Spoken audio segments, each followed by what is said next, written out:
Ah, chegou a abolição. A gente continua escravizado. Só mudou a corrente. Estamos todos presos. Só mudou a corrente. É isso aí. A minha luta em especial, ela tem valido a pena, porque eu tenho sido espelho para os meninos e meninas pretos, né, que não tinham uma referência, mas hoje eles podem ter, né? Então, assim, essa luta ela tem valido a pena, né, para poder dizer, ó, eu não sou mais um, eu sou um entre tantos. Existe o racismo estrutural, existe o racismo profissional no meio da sua profissão, existe o racismo na sociedade, aí na rua, do lado de fora. Só que é um racismo que eles tentam dizer que é um racismo discreto. Não é discreto. Eu não acho que é discreto. A gente que é negro, você compra um carro, a pessoa fala, é seu? Ué, eu sou preta, eu não posso ter um carro? Há um apagamento, né, geral, como política pública. Então, você não encontra fonte realmente muito descritiva sobre as nações africanas no Brasil. É raro. As que existiam deram providência em incendiá-las, que a gente já sabe da história como isso foi traumático e o prejuízo que isso nos causou. Mas que tem evidência e tem fonte, sempre tem. Mas tem que saber onde procurar e como procurar. E isso é a maior dificuldade.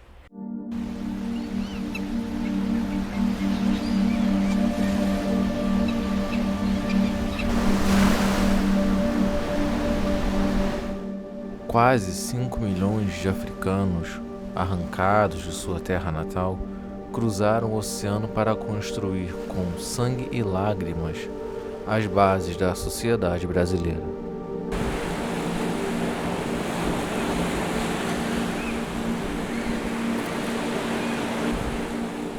Dos portos movimentados da costa do Golfo da Guiné vieram os nagôs, povos iorubais originários do que hoje chamamos Nigéria, Benin e Togo. Eles trouxeram sua língua, seus orixás e o espírito de fé que atravessaria oceanos.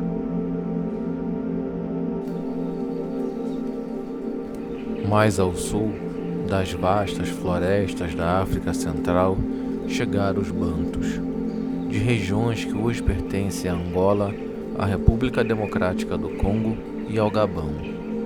Homens e mulheres da terra, mestres da agricultura, da forja, da música e da resistência. De Angola, especificamente, vieram muitos. Povos Mubundu, Ovbundu, que cruzaram o mar trazendo suas palavras, seus cantos e também suas dores.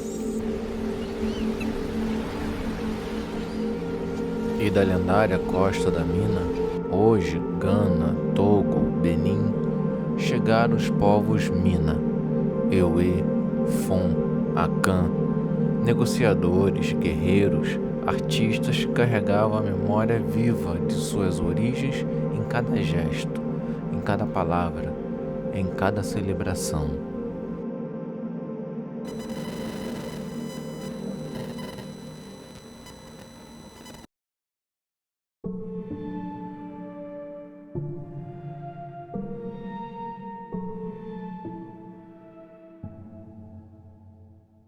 Antes de Itaperuna ter nome, antes mesmo das ruas e das igrejas, esta terra já era dividida.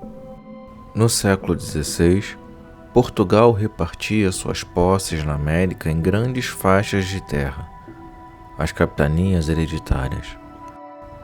Mas muito antes de decretos e fronteiras, esta terra já era viva, habitada pelos goitacazes, aldeados entre Campos e o Ribeirão de São Domingos, e pelos puris, que dominavam os rios Muriaé e Carangola, subindo as serras em silêncio e resistência.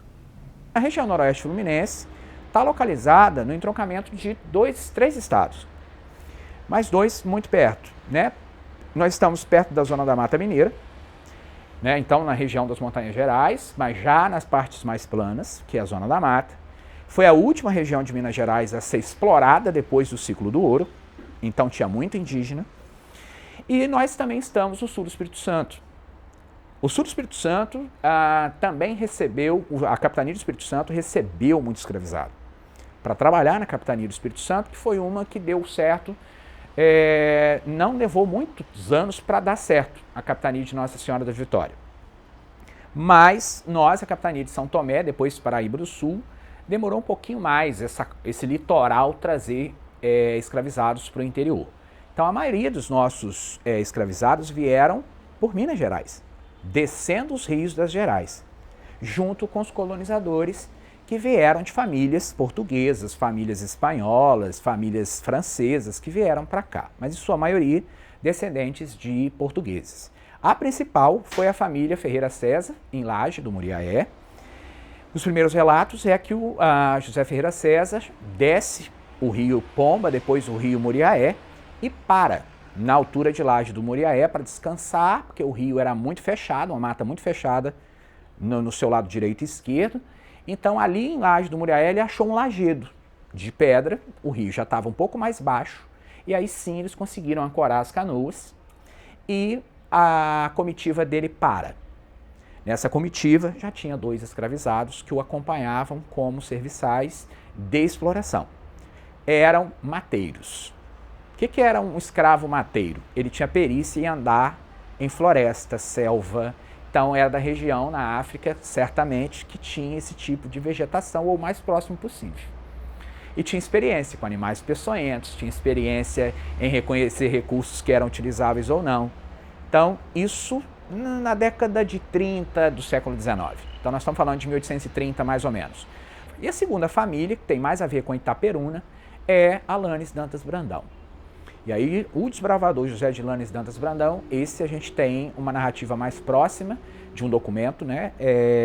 Trouxe com ele 2 também escravizados. E um deles era o... Hoje nós poderíamos usar o termo guarda-costas, mas seria o segurança dele. A pessoa de confiança, qual ele usava para protegê-lo de uma ameaça indígena, de uma ameaça de tentar roubar os recursos da expedição, porque as expedições também competiam para quem ia chegar primeiro. E às vezes poderia ter algum atrito entre um e outro, porque eles estavam vindo todos ao mesmo tempo. A lavra de ouro em Minas Gerais tinha chegado ao fim. As famílias estavam desesperadas em procurar novas fontes de renda inexploradas ainda em Minas Gerais. Então eles vieram para a Zona da Mata, que era o único lugar que não se sabia se aqui tinha ouro, se aqui tinha pedra preciosa, o que tinha aqui. Então vieram para os vales do Carangola e do Muriaé atrás dessas riquezas. E a primeira delas foi a madeira, que sempre foi um recurso desde da colônia explorado. O primeiro recurso que o português explorou foi o pau-brasil. E aqui não foi diferente. Reproduz-se essa narrativa e essa fonte de renda. Corta essa madeira, joga no rio e leva para Campos. Conduz até Campos, porque se aproveita a corrente do rio, sem muito esforço, amarra essas madeiras e você não as perde. E elas vão parar no mar. E é lá que ela vai dali que ela vai para a Europa. E é aí que você converte em dinheiro. Então, aproveitando o próprio nível do rio, que corre para o mar, vamos jogar essa madeira para ir para o litoral. Então, a nossa ocupação é das Minas Gerais para o Rio de Janeiro. E não do litoral para o interior, como a maioria do Brasil. Especificamente Itaperuna, o primeiro relato que a gente tem oficial foram os 2 escravos de José de Lanes. Um pelo nome de Bambuí. Era esse de maior confiança dele e ele tratava com alguma distinção mais honrosa, no sentido de olhar para ele como pessoa. A gente tem que ter cuidado ao dizer isso. O que era ele tratar o negro como pessoa, mas ele chamava ele de compadre, porque ele era padrinho dos filhos. E na divisão das terras que ele ocupou, ele acabou doando o José de Lanes. Quando ele recebeu essas terras oficialmente, as chamadas terras não ocupadas eram chamadas de terras devolutas. Se ninguém ocupava, só tivesse nativos, um branco poderia requerer a coroa portuguesa, a coroa, né, o vice-reinado brasileiro. Foi o que o João de Lanes fez, foi o que o José de Lanes fez, que é o pai e o filho. E eles ganharam. Então, o José de Lanes fica com essas terras. o que é hoje Cardoso Moreira até a Cachoeira de Tombos. É terra pra caramba. Né? Então ele ganha todas essas terras devolutas. Mas ele não podia ficar com essa propriedade desse tamanho, excedia um pouco a lei de terras da época. Então ele doou parte delas ao Bambuí, que é a propriedade aqui entre Itaperuna e Bom Jesus. O Bambuí ficou lá em uma das pequenas fazendas que o Lanes construiu depois de Porto Alegre aqui, como o compadre que recebeu as terras, mas era um testa de ferro. Continuava do Lanes, todo mundo sabia que era do Lanes, mas no papel era do compadre Bambuí. Mas não era comum o negro receber terras de devolutas. Ele não tinha direito de pedir isso. Então José de Lanes pediu, como homem branco, e doou a terra ao Bambuí. Então foi incorporada ao patrimônio dele como um presente para o compadre. E para os irmãos, que ele traz logo da região de Mar de Espanha, hoje Visconde do Rio Branco, eles são dessa região, para ocupar as outras fazendas. Ele constrói primeiro aqui a Porto Alegre, com mão de obra escrava indígena junto, e constrói a Fazenda da Conceição para o irmão e para o pai, que vieram da região de Mariana para morar. Então, o pai e o irmão vêm para essa fazenda, que está de pé até hoje. E a Fazenda São José, na margem do Carangola, em Porciúncula. A Fazenda São José foi a terceira que ele construiu. E foi onde ele morou, ele escolheu morar lá pelo clima, e era a região que tinha mais indígenas, em tese precisava mais da atenção dele, para ele ocupar e explorar os recursos de lá. E foi lá que ele foi morto e assassinado por 3 escravizados, que, muito revoltados com o tratamento que recebiam, simularam um ataque de cobra na lavoura de café que eles estavam plantando. Um escravo correu até a fazenda e disse a ele, né, que um dos companheiros tinha sido picado por cobra de araraca. Morte certa, se não fosse socorrido a tempo. Então o José de Lanes e o genro pegam o cavalo, vão até eles, os dois na lavoura para ver o tal do acidente da cobra, do ataque. Eles estavam armados, com facões e lâminas, e assassinaram os dois. O José de Lanes e o genro. E isso, 1852. Isso foi um escândalo à época. O que não era incomum o escravizado se rebelar. Mas ele ter morrido nessa condição aqui foi, acho que, o único caso de um desbravador, colonizador, os nomes que queiram dar, que morreu assassinado pelo tratamento dado aos seus próprios escravizados. E os 3 foram enforcados em Campos. Os 3 escravizados. No Brasil tinha pena de morte nessa época, e os 3 morreram enforcados em praça pública, na Praça São Salvador, em Campos. Foram julgados e realmente enforcados. Mas, junto do José de Lanes, outras famílias vieram. E, junto das famílias, a maioria vindo de Minas Gerais, seus escravos. E aí de todas as naturezas, como eu estou te dizendo.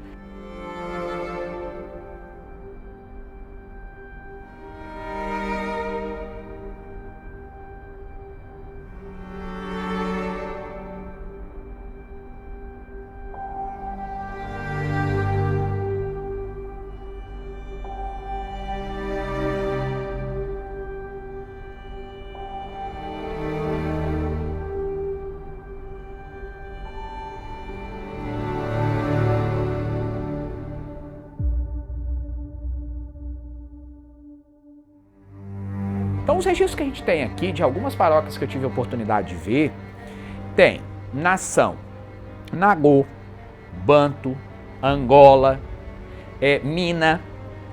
Agora, havia uma confusão, como há até hoje, que as pessoas às vezes confundem idioma com nação e etnia.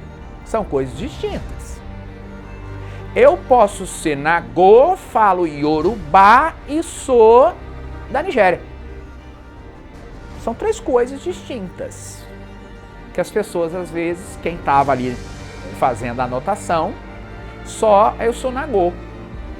Isso é uma nação, isso é um idioma, isso é o quê? para quem estava fazendo a anotação, isso fazia a menor diferença. Não é uma pessoa. Só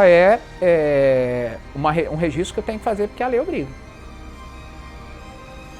Então, olha o apagamento. Eu sou um homem que eu sempre tive preso na árvore genealógica da minha família, porque o meu pai me contava muita história, a minha mãe me contava muita história de tudo que passou, né, antes deles. Então, assim, hoje eu posso afirmar para você, eu venho de uma família, olha que delícia, eu venho de uma família que está entrando na 6ª geração. Eu conto essas gerações que talvez nem o resto da família tenha essa consciência. É uma família grande, mas a gente precisa estar ligado nisso. Aonde a gente está nesse tempo? Essa família ela chegou na 6ª geração, tá? A partir dos meus avós, que eram irmãos. O meu avô Antônio Firmino, pai da minha mãe, e o meu avô Roque Zacarias, pai do meu pai, que por ironia do destino eram irmãos. Os meus 2 avós eram irmãos. O paterno, irmão do avô materno. Então, é uma história muito gostosa. E quando eu conto a partir dos pais deles, né, que era o vovô Zacarias, eu chego à 6ª geração, porque eu passo pelo meu bisavô, o meu avô, o meu pai, né? Aí eu nem entro no meu pai, eu tenho que entrar, na verdade, no meu tio Zequinha, que é a maior família entre os consanguíneos. Porque o meu tio Zequinha, se ele estivesse vivo hoje, Zequinha Firmino, ele estaria, a família do tio Zequinha, a partir dele, ele tem filho, neto, bisneto, tataraneto. Só que o tio Zequinha, ele é filho do meu avô. Então, essa contagem que eu fiz a partir do tio Zequinha, eu tenho 2 gerações atrás. Então, realmente, entrou-se na 6ª geração. É muito gostoso você entender como caminha essa família, por entender que somos cidadãos de cor preta, por entender a nossa luta, por entender a nossa busca. Também preciso colocar, e aí eu entro nessa história que é muito cultural, de homens e mulheres pretos, eu entro um pouquinho na vaidade de entender quem foi o meu avô, Antônio Firmino. O meu avô Antônio Firmino, ele foi administrador da fazenda do senador Francisco de Sá Tinoco. Administrador. Era a transição, na verdade, porque, vamos colocar, 1888, abolição da escravatura. A partir dali tinha-se, né, os negros forros, alforriados, mas tinha também uma continuidade, né, que não saía dessa fazenda, não saía, mas que recebia uma função de confiança. Mas aí tem o status, né? Que ele deixava de ser o negro de dentro, né? É importante essa expressão, é uma expressão bastante cultural. Negro de dentro era um negro, homem preto, que na verdade assim servia o Senhor dentro da Casa Grande. Então, com a Revolução, o meu avô ele já não era mais o negro de dentro, ele era o Antônio Firmino, que era administrador, porque tinha um pouquinho de conhecimento, embora fosse iletrado, mas tinha um conhecimento da natureza, da vivência, e tinha ainda, para deixar como legado de família, uma seriedade, uma decência, uma prontidão e uma honestidade. Baseando nisso, o meu pai e a minha mãe, eles trazem para a gente, né, essa dignidade da gente levar o nome do nosso avô, e leva aos meus irmãos, né, a importância da gente continuar levando essa família, os cuidados com a sociedade, para que a gente não se ferisse, porque nós já estamos, ou melhor, quando os meus pais eles começam a constituir uma família, né, essa família, né, os 7 filhos, só fazem parte de um novo tempo.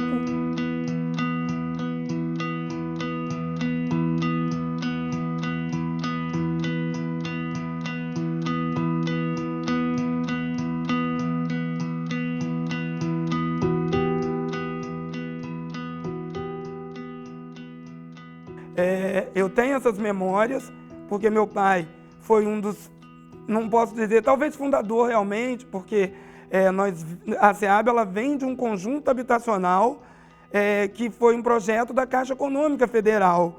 É como Minha Casa Minha Vida num outro padrão, né? E aí, assim, precisava se construir as casinhas.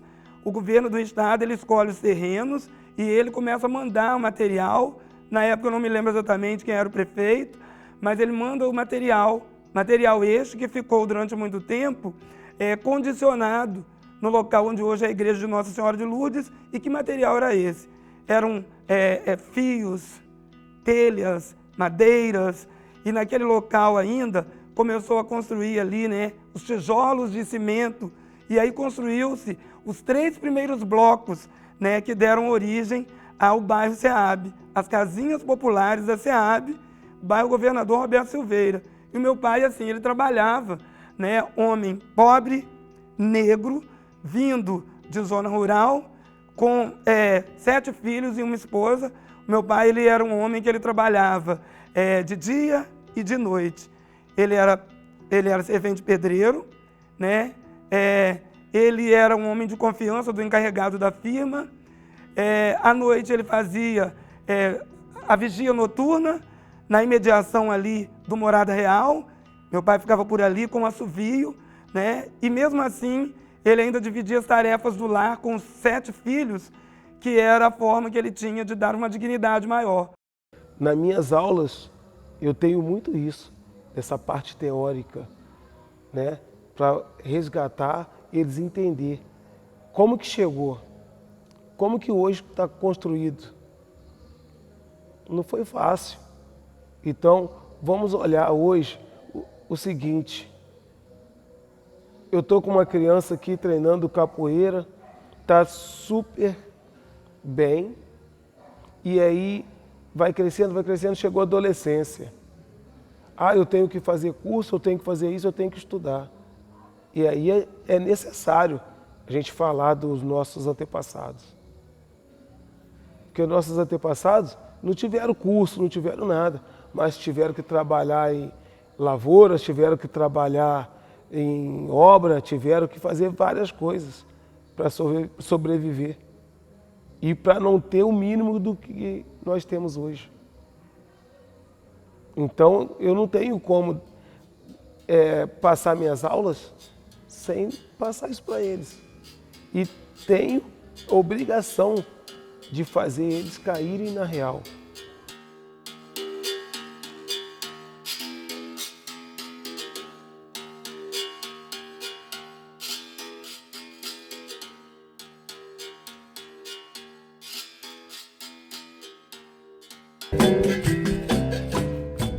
Do silêncio da dor nasceu o ritmo da resistência. Nas rodas de capoeira, os corpos giram como páginas vivas da história. Nas escolas e nos palcos surgem nomes, vozes, conquistas. Não bastava sobreviver, era preciso ocupar, afirmar, transformar. Então as pessoas não estão preparadas para isso. Trabalho, já teve lugar que eu fui diretora de escola, eles estão acostumados com a diretora branca mandar neles, uma negra, é o fim do mundo, né? Primeiro dia de serviço, eu toda bem arrumada, eu estava até de veste também, bem arrumada, cabelo bonito. Uma mulher branca olhou para mim de cima e embaixo e falou assim, Ana, que é a diretora? Olhou de cima e embaixo. Eu vi o olhar, aquele olhar me matou no primeiro dia. De cima e embaixo, tipo assim. E ela relutou, tudo que eu tinha que dar de ordem, tudo que eu tinha de falar, ela não queria obedecer, porque a diretora era negra. Ela ia na branca, mas não obedecia. Já tive mãe de aluno de dar presente à diretora branca, que eram 2 brancas e uma preta. Dava as 2 brancas e não dava preta. O filho dela estudava no meu horário, para não ter que falar comigo, porque eu era preta, ela ia de manhã para falar com a diretora branca. Aí a pessoa vem falar assim, não existe racismo, existe. Hoje eu sou bastante realizado, mas assim, quero firmar dentro desse trabalho a minha luta, né? Como qualquer outro homem preto de sociedade e de uma família menos favorecida, eu quero firmar que a gente não chegou aqui à toa, né? Houveram dias em que a apostila ela não podia ser comprada, mas eu tinha que ir na casa do colega copiar. houveram dias, ainda lá na infância, que não havia merenda, e sequer, quiçá, merendeira.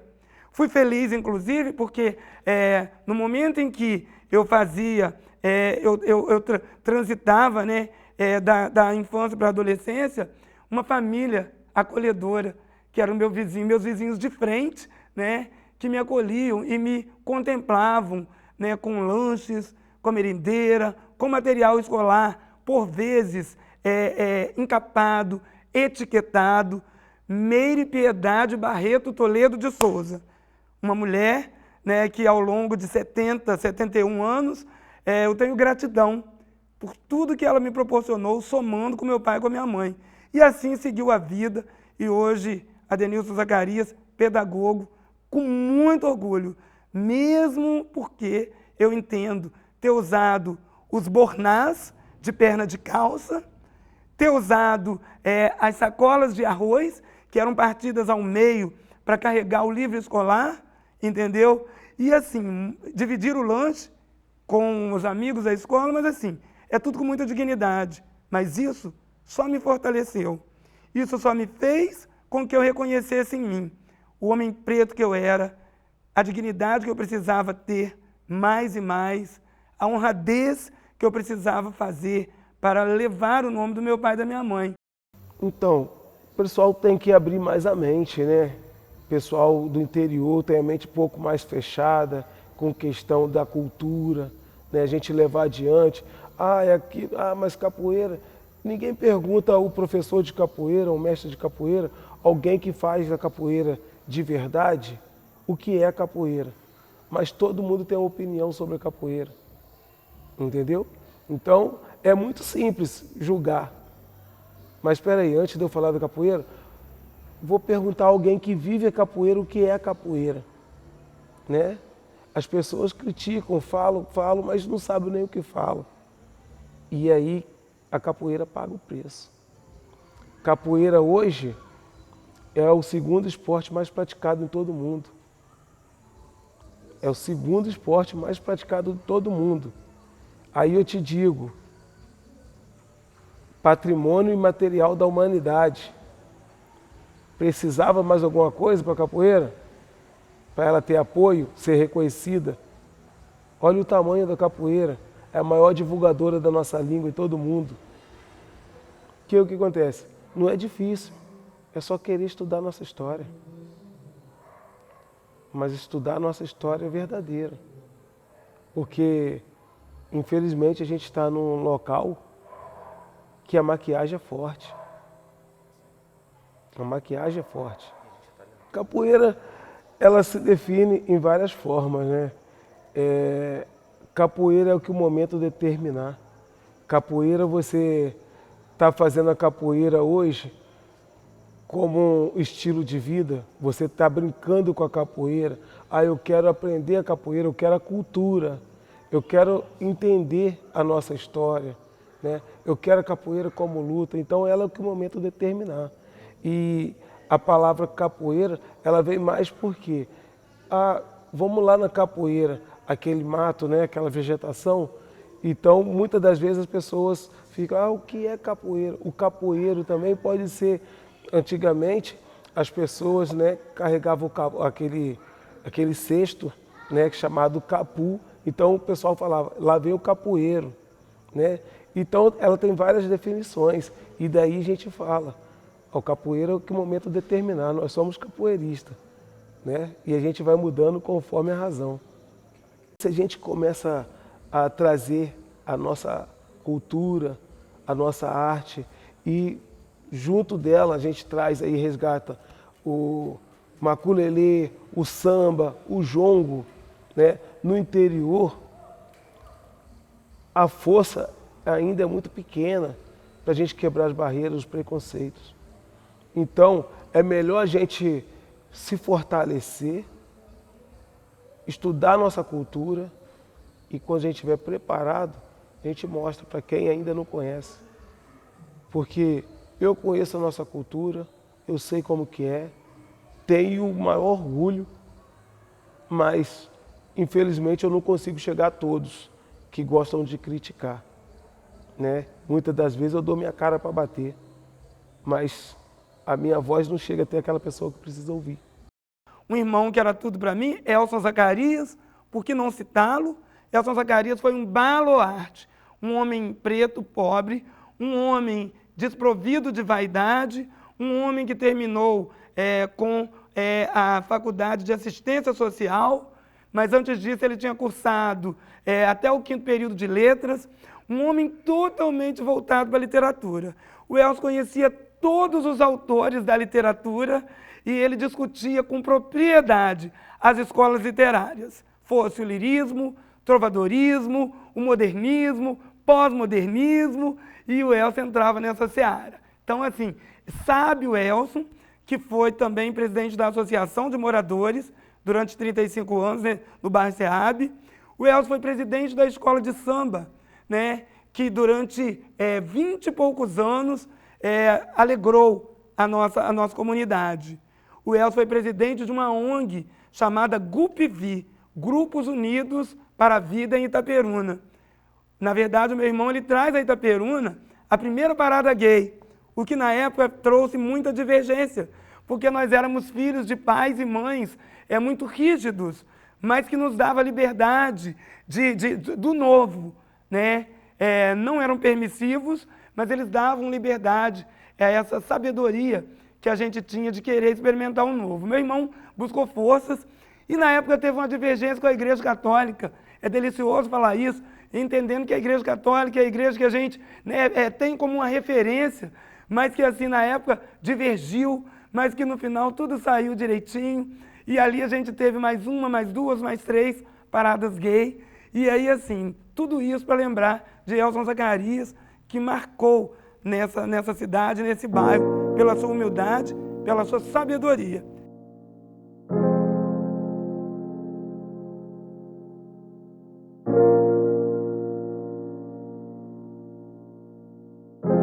Então, assim, eu acho que eu chego aqui, no homem que eu sou hoje, sendo um bom jogador. Foi preciso ser MacGyver, foi preciso driblar, foi preciso para poder sobreviver. Mas, assim, não posso também deixar de olhar uma trajetória de vida sem dizer, olha, houveram momentos difíceis, né? Onde faltava o livro, faltava o material escolar.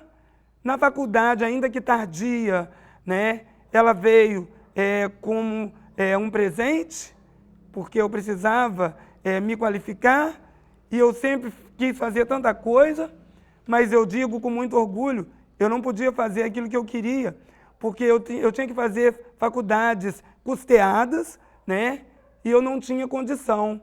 Eu queria fazer letras, eu queria fazer literatura, eu queria fazer direito, mas eu não podia, porque eu não queria iniciar uma faculdade privada e ter que parar por falta da mensalidade. E aí, quando eu assim, parei um pouquinho, respirei, e aí eis que surge a oportunidade do vestibular para pedagogia. Então, aqui em Itaperuna, eu tenho esse trabalho há 18 anos. Esse projeto aqui, eu tenho ele há 18 anos, né? Comecei ele na praça, depois fui para o CIEP, né? Sempre pulando assim e tal, até encontrar uma base. E hoje eu estou aqui com esse projeto firme aqui na Associação Padre Humberto Lindelof, desde 2018. Tenho todo o apoio aí do padre, né? E a gente tem levado esse trabalho, resgatado várias famílias, independente da faixa etária, né, através da capoeira.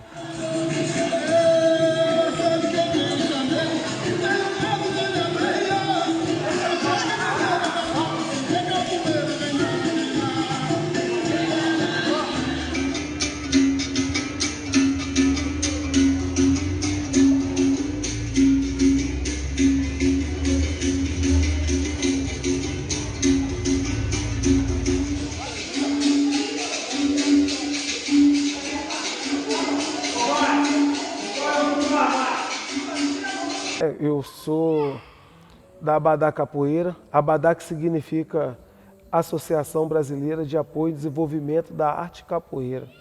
né? Nosso presidente é o mestre camisa, José Tadeu Carneiro Cardoso, né? E ele foi aluno de mestre Bimba, criador da capoeira regional, né? E muitas pessoas me perguntam: Val, da onde você tira tanta garra? Val, como que você luta tanto pela capoeira, você acredita? Abaixo de Deus, pela capoeira, abaixo de Deus, eu tenho que agradecer muito o mestre camisa. Ele me faz acreditar. E aí o projeto foi crescendo. Aí eu fiz a primeira culminância em 2018, na escola. Fizemos um festival de comida africana, foi maravilhoso. E nessa festa eu já ardia no meu coração uma vontade de homenagear pessoas negras, porque eu pensava em mim. Eu falava, poxa, eu já tenho 20 anos de profissão, 25. Nunca ganhei um certificado de papel falando assim, você é um excelente funcionário. Você não precisa dar um troféu bonito igual esse aqui, ó, para você botar na mesa. Para uma pessoa, para ser reconhecido, um pedacinho de papel basta. Um certificado, porque você vai saber, poxa, meu chefe lembrou de mim. Eu sou boa. Não preciso te dar dinheiro, nada. Um papel. Aí eu falei, poxa, trabalho há tantos anos, eu via colegas com pouco tempo de serviço ganhar um certificado, que a pessoa era boa e a gente se virava, se matava. Nunca vi falar que um pretinho ganhou. Aí eu olhava, tinha o melhor do ano, empresário do ano, não tinha preto que ganhava. Aquilo eu falei, meu Deus, se eles não ganham, que é advogado, que é médico, que não sei o que, eu que sou professora, vou ganhar quando? Nunca. Aí eu falei, poxa, eu vou fazer um negócio, vou criar um prêmio aí. Quanto que eu vou ganhar o melhor do ano, empresário do ano? Nunca. Vou criar. Aí mandei fazer um troféuzinho na época de vidro, backdrop, e Deus colocou pessoas maravilhosas na época que me ajudou. O chefe Marco Aurélio fez comida para mim, feijoada. O falecido Wellington WRW foi um dos melhores decoradores da cidade.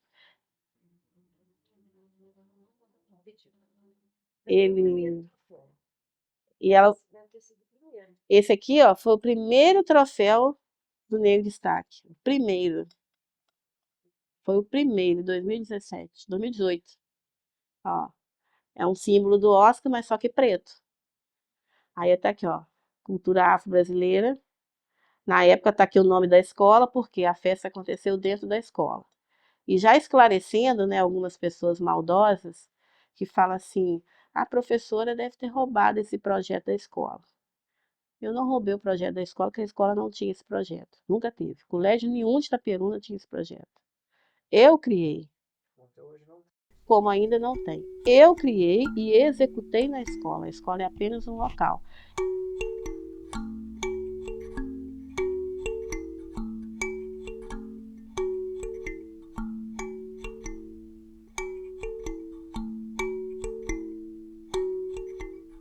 E tem gente que já ofereceu dinheiro para ser homenageado. Quanto que paga para ser? Fez nada. Se você é um bom profissional, eu vou procurar saber da sua vida. Se for, eu te coloco, né? E mesmo hoje com o projeto enraizado, ainda tem pessoas que tentam derrubar, né? Eles estão acostumados a ver as diversas profissões, mas no branco. E tem pessoas de Itaperuna que a gente convida e faz de besta e não vão. O da cidade não valoriza. O de fora vem de não sei quantos quilômetros para vir aqui receber. Eles pedem para vir. Já teve gente, que eu empresário, 2 empresários, que eu já convidei 2 vezes, não veio. Eu tive que ir lá apoiar o convite de volta, estava todo amassado. Na festa ele não queria ir, mas para ir no show, no pagode, ele queria. Eu falei, não, se você não vai na festa, o pagode também você não vai, apoiar o convite. Então, mediante isso, falei, vou abrir para fora. Já homenageei o vereador de Eugenópolis, primeiro vereador negro de lá, presidente da Câmara. Já homenageei uma transista de Talva.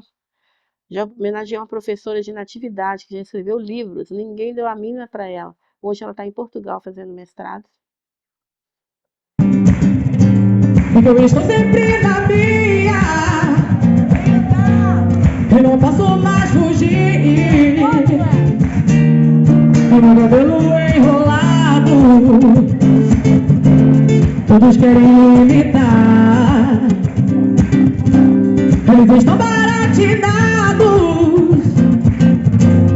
também querem enrolar. Vambora, gente! Mas você ri da minha roupa, você ri do meu cabelo, você ri da minha pele, você ri do meu sorriso. Mas a verdade é que vocês e todo brasileiro tem sangue crioulo. Enquanto der pra eu fazer, eu vou fazer. Tem piadinha? Outro dia falaram comigo, tá doido, que você homenageando 60 pretos por ano, tem que diminuir isso, bota uns 20, uns 30. Eu falei, não. Começou com 30, botei 45, 50, agora já tem 60. Qualquer dia eu vou fazer uma festa com 100 pretos homenageados. Aí a mulher falou comigo, vai acabar os pretos essa cidade tudo. Eu falei, minha filha, se acabar, nós já estamos começando a buscar fora. Ué, eles não iam lá na África buscar o negro para ser escravo aqui? Por que eu não vou buscar em outra cidade para homenagear? Isso aí é uma coisa que você vê no seu dia a dia, quando você anda na rua, vê um pai te agradece, o seu telefone toca e um pai que você muito mal viu ele te agradecendo. Ó, faz isso com meu filho, fala isso com ele, não sei o quê. Ele te respeita demais. Você é o espelho para o meu filho. Meu filho chega em casa, só fala de você. Meu filho chega no colégio, fala de você. Olha, tudo do meu filho agora é Tival. Tudo que você fala vira lei lá em casa. Né? Então não tem preço. Você andar na rua hoje, encontrar um pai de família e falar, muito obrigado por você ter me ajudado. Olha, eu não esqueço até hoje daquilo que você me ensinou. Ó, meu filho vai treinar com você. Né? Não tem preço. Quando eu chego no conselho, eu sou o primeiro conselheiro preto da história de um conselho tutelar. Conselho tutelar que parte da Lei 8.069 de 1990. Então, quantos anos tem o conselho? Se a gente for calcular, 90 para 2025, 35 anos. Ele vai completar agora, dia 13 de julho. E como eu chego no conselho em 2009, essa lei é muito nova. E o conselho era visto como uma cartilha mal vista, mal interpretada e mal atuada. Eu digo que eu fui um homem muito usado por Deus, porque além de eu ter sido o primeiro conselheiro preto, né, pobre, o primeiro conselheiro que não tinha um estereótipo da mulher branca, porque entendia-se que o conselheiro tutelar ele deveria ser uma mulher, na verdade, com cara de uma sinhá, entendeu? Porque a mulher é mãe, porque isso. Eu quebro esse paradigma, né, quando eu chego preto, franzino, entendeu? Quando eu trago uma identidade, sem precisar dizer como conselheiro, sou homem, sou mulher, sou branco, sou preto, sou gay, sou hétero, eu sou simplesmente Adenilson chegando. Mas o que na verdade choca a sociedade num primeiro momento. Eu me lembro de um atendimento onde a atendida, ela pegou no meu dedo assim, mas ela queria ser atendida pelo conselheiro, que na concepção dela seria uma mulher e branca. E com muita sabedoria, eu consegui entender aquele olhar e eu consegui fazer talvez o melhor atendimento que eu já fiz na história das minhas 3 gestões no Conselho Tutelar de Itaperuna. Eu falei de amor, eu falei de direito, eu falei de decência, eu falei do direito da mãe para com o filho, o dever da mãe para com o filho, mas num dado momento eu começo a cativar aquela mulher por não entender também a história dela. Então eu começo a empoderá-la como mãe, porque eu começo a falar assim, do direito da adolescente enquanto filha para com a mãe, do dever da adolescente enquanto filha para com a mãe. E no final a gente lê uma cartilha bonita, onde todo mundo foi detentor de direitos, mas todo mundo também tinha ali os seus deveres a cumprir. Mas foi um susto para ela, porque eu me lembro direitinho que ela disse na recepção, eu preciso falar com o conselheiro. E eu já estava na recepção. E ela não entendeu que eu era o conselheiro, isso em 2009, 2010, porque na verdade ela via em mim apenas o serviçal, não desqualificando, porque nunca que eu tenho essa essência mesmo do homem que pega pesado, que limpa, que corrige, e se preciso for, passa uma brocha. Então, assim, estar serviçal não seria para mim vergonha nenhuma, pelo contrário, eu venho dessa natureza. Então, essa senhora que me olha diferente, naquele momento, ela se choca, né? E ela é infeliz várias vezes. Primeiro, que eu sou um homem da labuta diária. Segundo, que eu sou um homem buscando ascensão. Embora preto, ali eu sou o conselheiro. Embora preto, ali eu era já o presidente do Conselho Tutelar de Itaperuna.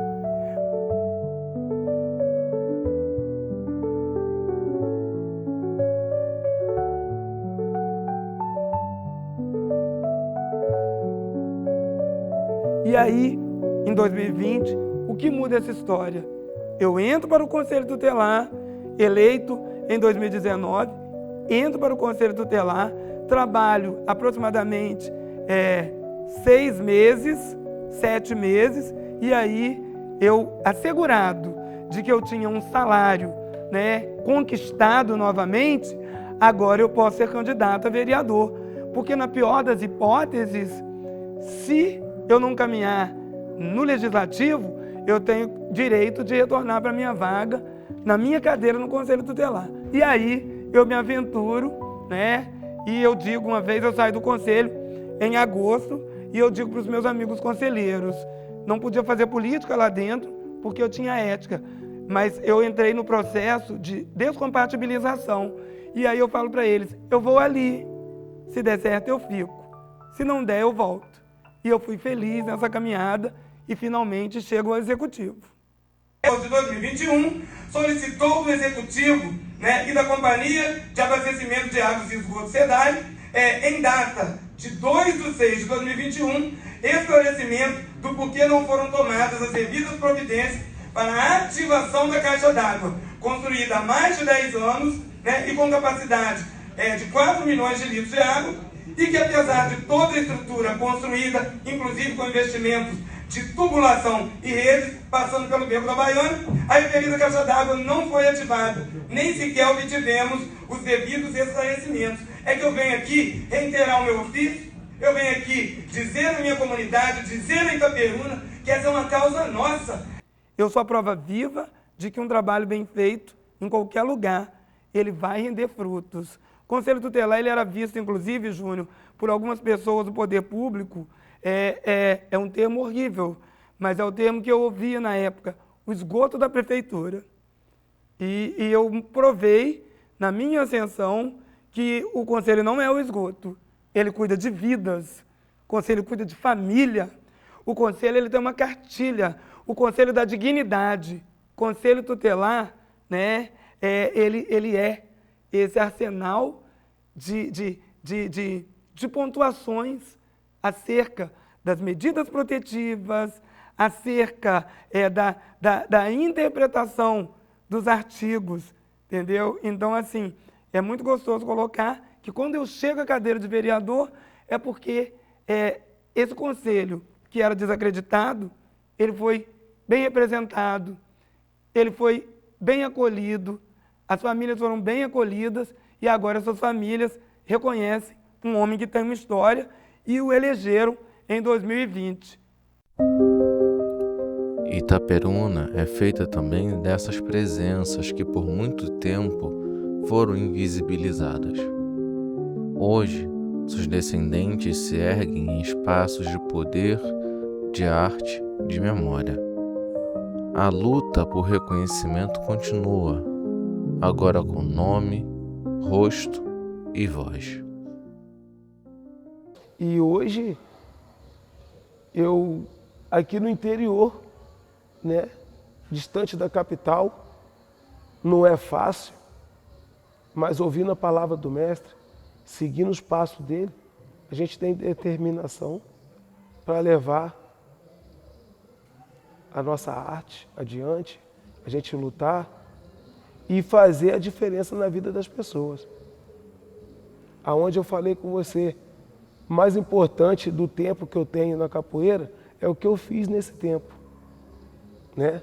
Então, hoje, eu estou ainda engateando, mas eu olho para trás, eu agradeço muito a Deus por tudo que eu conquistei e pelas pessoas que eu já ajudei e ajudo através da capoeira.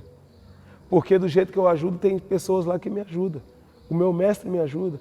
meus amigos me ajudam, né? Pessoas do mundo todo, né? Então isso aí não tem preço. Então, o meu desejo é que um dia a gente não precise estar debatendo desta forma, e a gente está fazendo um trabalho muito importante, falar sobre esse assunto. Racismo nós nunca vamos deixar de falar, mas que nós possamos no futuro, nas próximas gerações, possam estar fazendo trabalhos como esse, de conscientizar que a nossa geração lutou para que eles chegassem a um patamar de nós não precisarmos discutirmos desta maneira. E sim outras pautas, em posições muito mais equânimes, né, de debate. Aí sim, nós vamos estar perto de uma igualdade, né? E aí sim, acho que a gente chega ao patamar de civilidade, que nós não atingimos ainda. Então, apesar dos avanços, o Brasil ainda é um país muito atrasado nesse debate, e nas posturas. Então a gente precisa melhorar. Não desista, vai adiante e procura sempre a base. Procura sempre a base. A base de quê? Procura os fundamentos. Da onde veio. Porque sabendo da onde veio, vai ter um direcionamento, saber onde vai chegar. Quero ainda colocar e deixar uma reflexão realmente para todos que puderem ver esse documentário. Lembro-me de uma fala, abre aspas, que diz assim, em duas melodias: liberdade, liberdade, abra as asas sobre nós, e que a voz da igualdade seja sempre a nossa voz. Fecha aspas. Abre novamente, porque agora eu quero lembrar: abra as asas sobre nós, ó Senhora Liberdade. Fecha aspas. Quero dizer com esses versos, que são de músicas distintas, que assim, essa frase, ela eterniza o nosso clamor, né, por liberdade, clamor por novos tempos, advento, caminhada. Então essa frase, ela define esse desejo do homem preto de ser liberto. Contudo, é preciso não baixar a guarda. Entretanto, é necessário se conhecer, se autoconhecer. É importante ter empatia, é importante sentir o outro, é importante ler, pois a pessoa que não lê, mal ouve, mal fala, mal vê. É importante seguir, marcha saudado, bate tambor. Isso é importante, caminhar sempre. Somos soldados, né, nessa selva, né? Somos soldados nessa sociedade de homens maus, né?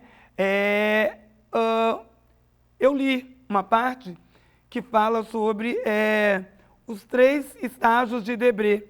E aí, né, tornou-se até um samba, se eu não me engano, da Viradouro, e é muito gostoso eu lembrar essa parte, onde o Debré, ele fala assim: que felicidade, eu vim da França convidado pelo rei.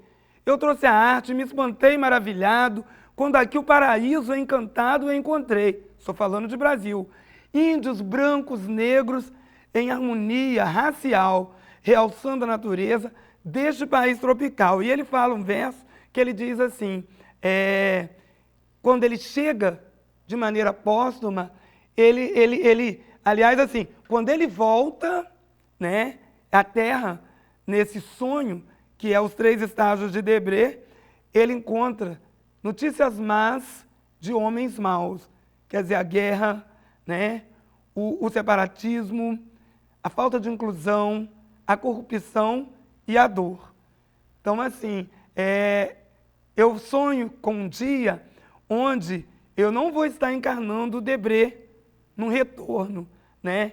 Porque se um dia eu partir e voltar, não quero, ao voltar, se for então possível, encontrar notícias más de homens maus, mas sim uma terra de homens que aprenderam, que se libertaram e que estão prontos para qualquer outra vida. Eu acho que é isso. Você tem certeza que Deus vai preparar pessoas boas. E o conselho que eu deixo para a comunidade negra e também para quem não é negro.